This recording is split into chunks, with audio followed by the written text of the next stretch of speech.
Hello everyone, जय हिंद। आज हम बात करेंगे 29 दिसंबर का जो दिल्ली पुलिस का जो एग्ज़ाम हुआ है दिल्ली पुलिस का, उसकी थर्ड शिफ्ट की हम बात करते हैं। तो चलिए स्टार्ट करते हैं। आज का पहला क्वेश्चन, भारत का जो मिसाइल मैन है उनका नाम क्या, किसी रूप से जाना जाता है उन्हें? तो उनका राइट आंसर है APJ अब्दुल कलाम। जो है उनको मिसाइल मैन के रूप में जाना जाता है। उसके बाद नेक्स्ट क्वेश्चन ये है कि गंगा जो डॉल्फिन बिलोंग है वो किस कैटेगरी से संबंधित है? तो उसका जो राइट आंसर है वो नदी जो डॉल्फिन के कैटेगरी में वो आती है। और एक सबसे बड़ी बात है वो क्या है, एक फ्रेश वाटर स्पीसीज है। आप ये भी याद रखोगे। उसके साथ साथ वो भारत, नेपाल, बांग्लादेश में गंगा, ब्रह्मपुत्र, मेघना और कर्णफुली संगू नदी जो प्रणालियां हैं उसमें निवास करती हैं। उसके साथ आप ये भी याद रखोगे कि ये भारत का एक राष्ट्रीय जलीय पशु भी है। अगला क्वेश्चन पूछा गया है कि आपने ये बताना है कि कौन सा देश गंगे मेकांग सहयोग परियोजनाओं का हिस्सा नहीं है। तो उसका जो राइट आंसर है चाइना नहीं है। तो कौन कौन से सदस्य हैं इसका? इंडिया है, थाईलैंड भी है, वियतनाम भी है, उसके साथ साथ कंबोडिया भी है और लाओस भी जो है। ये सारे के सारे इस कैटेगरी के हिस्से हैं चाइना को छोड़कर। अगला क्वेश्चन ये है कि अगर पूछा गया है पीनियल हार्मोन है वो मुख्य रूप से क्या कार्य करता है? तो वो हमारी नींद जगाने का चक्कर होता है।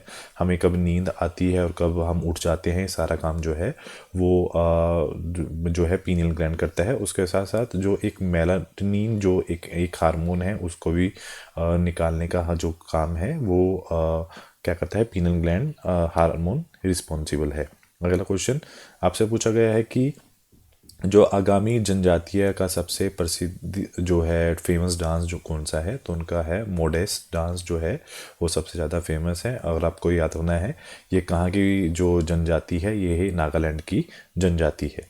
अगला क्वेश्चन, यक्षगान किस भारतीय राज्य का प्रसिद्ध लोक नृत्य नाटक है? तो उसका जो राइट आंसर है ये कर्नाटक का एक जो है प्रसिद्ध लोक नाटक है, जिसके अंदर हम हिंदू महाकाव्यों की कहानियों पर आधारित होता है और ये विशेषकर जो है तटीय क्षेत्रों में सबसे ज़्यादा लोकप्रिय है। नेक्स्ट क्वेश्चन पूछा गया है बंगुरुम्बा जो है किस राज्य से एक पारंपरिक एक लोक नृत्य है? तो उसका जो राइट आंसर है ये एक असम से जुड़ा हुआ है और असम की बूढ़ो जनजाति का एक पारंपरिक लोक नृत्य है जो इसको हम दूसरा नाम इसका है बटरफ्लाई डांस भी इसको भी बोलते हैं, क्योंकि मुख्य रूप से ये तितलियों और पक्षियों जैसी गति इसमें होती है इस वजह से। और ये असम का एक पारंपरिक लोक नृत्य है। अगला क्वेश्चन ये है कि मार्च 2025 में एक रिपोर्ट प्रकाशित हुई है जिसमें IQAR जो है सातवीं जो वार्षिक, जिसके अंदर जो 7th annual world air quality report 2024 के अनुसार दुनिया के सबसे प्रदूषित देशों में से भारत का कौन सा स्थान है? तो भारत का थर्ड जो है वो स्थान है। तो आप ये भी याद रखोगे 2025 में जारी जो 2024 की रिपोर्ट के अनुसार दुनिया में भारत का 5वां स्थान है। जबकि अगर पिछले साल की बात करें, 2023 की बात करें, तो स्थान में सुधार है। हालांकि देशों के कुछ शहरों में अभी भी हाल में ही प्रदूषित शहर पाए गए हैं। अगला क्वेश्चन ये है किताब उल हिंद किसने लिखी है? तो उनका राइट आंसर है अल बुरीन ने लिखी है और ये अरबी भाषा में है और रचना इसकी 11वीं शताब्दी में की गई है।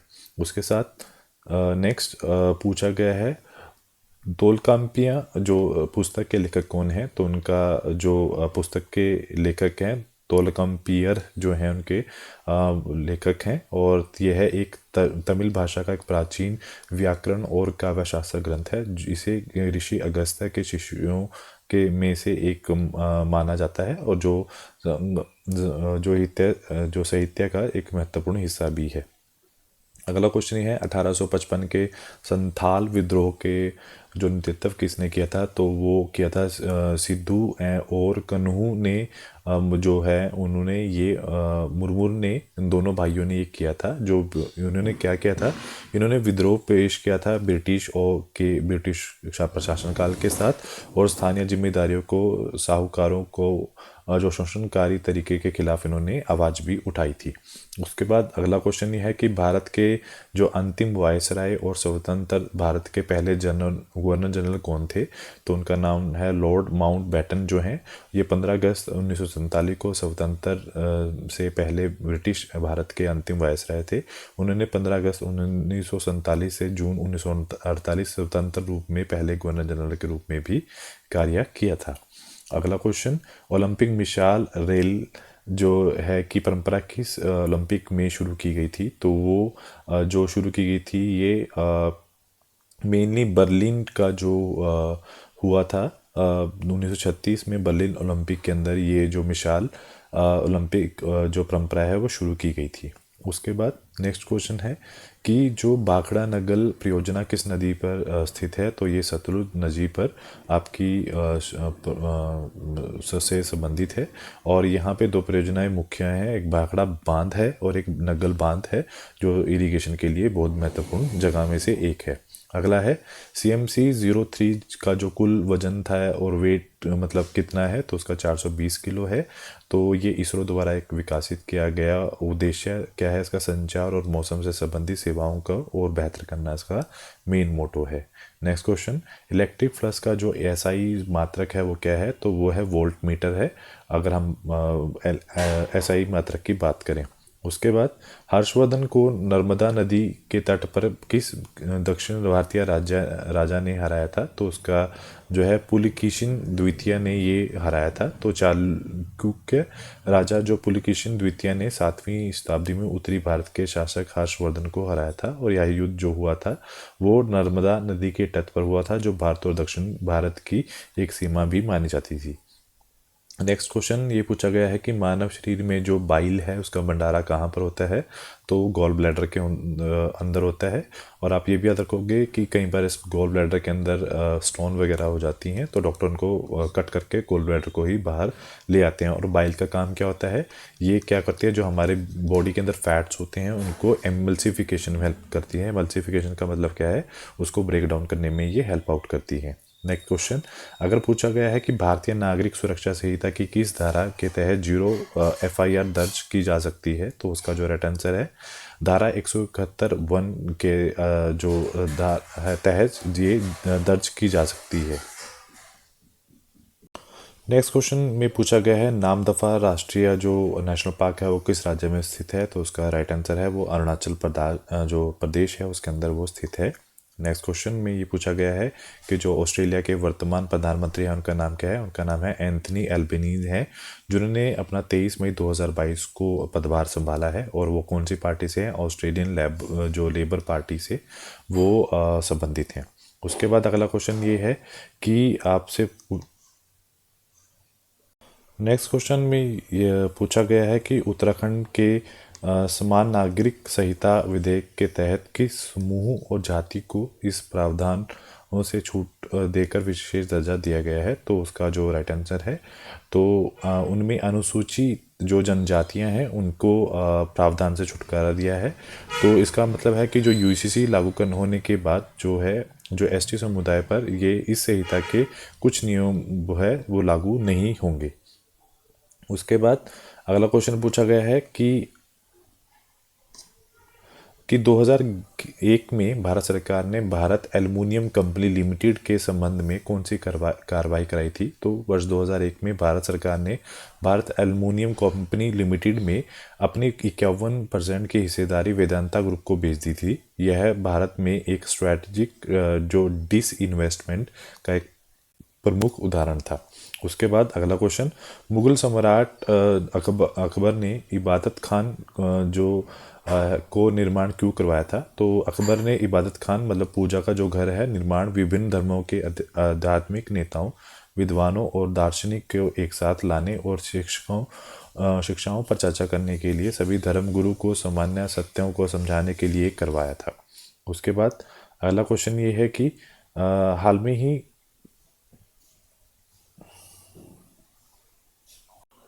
नेक्स्ट क्वेश्चन है ये पूछा गया है कि PM विश्वकर्मा जो योजना है वो मुख्य रूप से किस लिए शुरू की गई थी?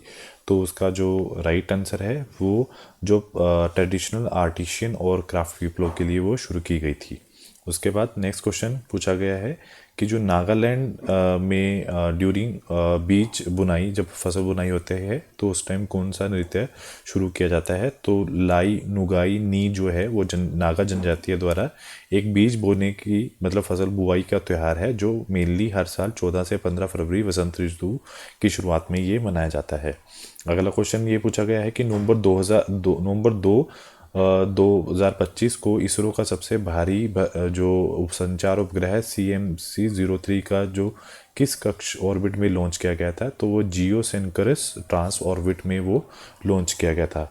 उसके बाद नेक्स्ट में पूछा गया है कि 1927 के बाद किस वेट लिफ्टिंग इवेंट को ओलंपिक में से हटाया गया था, क्योंकि इसका निर्णय लेना बहुत कठिन था? तो क्लीन एंड जो प्रेस है, तो 1972 के जो ओलंपिक जो है उसमें से वो हटाया गया था, क्योंकि यह निर्णय इसलिए लिया गया था क्योंकि इवेंट के दौरान खिलाड़ियों की जो बॉडी मूवमेंट और जजमेंट डिफ़िकल्टी के कारण जो निष्पक्ष निर्णय लेना मुमकिन नहीं हो पा रहा था। अगला क्वेश्चन, हॉर्नबिल जो महोत्सव है भारत के किस राज्य में मनाया जाता है? तो वो नागालैंड के अंदर मनाया जाता है और ये हर साल कोहिमा और के पास किस्मा समा में मनाया जाता है। ये 1 से लेकर 10 दिसंबर तक ये मनाया जाता है। नेक्स्ट क्वेश्चन, भारतीय संविधान का अनुच्छेद 73 किससे संबंधित है? तो वो extinct of executive power of union से वो संबंधित है, जिन पर सांसद का कानून बनाने का अधिकार प्राप्त होता है। इसका जो मुख्य उद्देश्य है वो केंद्र और राज्य के बीच में कार्यपालिका शक्तियों का स्पष्ट विभाजन करना है। अगला क्वेश्चन, 38 जो राष्ट्रीय खेलों का जो आयोजन है वो 2025 में किस राज्य में हुआ है? तो उसका जो राइट आंसर है वो उत्तराखंड में हुआ है और ये निर्णय भारतीय ओलंपिक संघ द्वारा लिया गया था। अगला क्वेश्चन कि पूछा गया है कि 32 नेशनल जो गेम 2002 वो कहाँ आयोजित हुई थी? तो उसका जो राइट आंसर है वो हैदराबाद आंध्र प्रदेश में हुई थी और ये देश भर में अनेक राज्यों के खिलाड़ियों ने इनमें भाग भी लिया था। अगला क्वेश्चन, जो हाल में ही चल वर्ष का जो जीडीपी है, जिसको आप नॉमिनल जीडीपी की गणना करते समय वस्तुओं और सेवाओं की कीमतों किस वर्ष की ली जाती हैं? तो वो करंट ईयर के प्राइस को चुना जाता है। तो जो नॉमिनी जीडीपी की गणना वस्तुओं और सेवाओं का मूल्यों को चल वर्ष की कीमतों करके की जाती हैं। इसके विपरीत रियल जीडीपी का जो गणना है बेस ईयर के स्थिर कीमतों पर की जाती है, ताकि मुद्रा जो स्थिति का प्रभाव निकाला जा सके। अगला क्वेश्चन कि एक्सरे जो स्पेक्ट्रोफोटोमीटर है payloads is not the part of India's Aditya L1 mission. तो उसका जो आंसर है एक्सेप्ट है तो एक्सरे स्पेक्ट्रोमीटर और पोलरीमीटर है। तो आदित्य L1 मिशन भारत का जो पहला सूर्य अवलोकन उपग्रह है, जिसके अंदर सोलैक्स, हेलोज, वेलेक, सूट, एपेक्स, पापा मैग जैसे पोलैंड शामिल है, बट एक्सेप्ट इस मिशन का हिस्सा नहीं है। अगला क्वेश्चन ये पूछा गया है कि अंतर्राष्ट्रीय रोइंग की जो सबसे हाईएस्ट गवर्निंग बॉडी है उसका नाम क्या है? तो उसका राइट आंसर है वर्ल्ड रोइंग फेडरेशन FIS से जो है वो सबसे ऊंची गवर्निंग बॉडी है। उसमें नेक्स्ट क्वेश्चन पूछा गया है कि ज्ञानपीठ पुरस्कार के प्राप्तकर्ता कौन है? गुलजार, जिनको उर्दू के लिए मिला है, और जगत गुरु रामभद्राचार्य, जिनको संस्कृत के लिए ये जो है इनाम जो पुरस्कार उनको समर्पित है।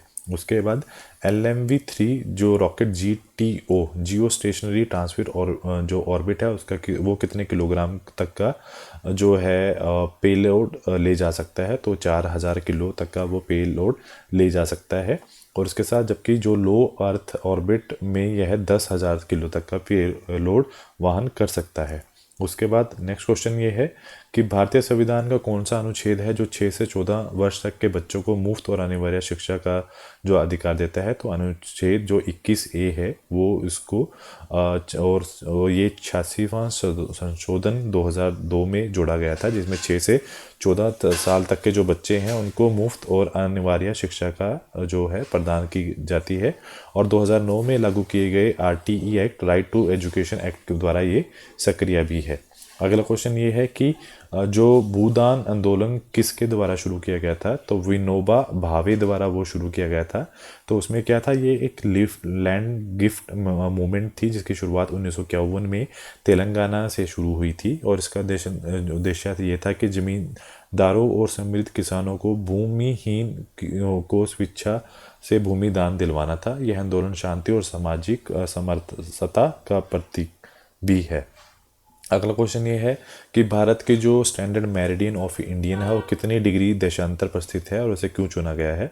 वो 82.30 डिग्री पूर्व ईस्ट की बात कर रहे हैं। यह रेखा मिर्ज़ापुर उत्तर प्रदेश से के पास से गुजरती है। इसके लिए इसे चुना गया है क्योंकि यह देश के पूर्व और पश्चिम छोरों के समय के औसत के सबसे निकट है, इसीलिए, और ये साथ में ही जो एकीकृत मापदंड समय का भी पालन कर सकते हैं। उसके बाद अगला क्वेश्चन, भारत में महिलाओं का जो माइग्रेशन का सबसे मुख्य कारण क्या है, शादी है। तो जनसंख्या और सर्वे के अनुसार भारत में महिलाओं का जो प्रवासन है उसका मुख्य कारण शादियां हैं। अधिकांश महिलाएं जो विवाह के बाद पति के घर अपने एक नए स्थान पर चली जाती हैं।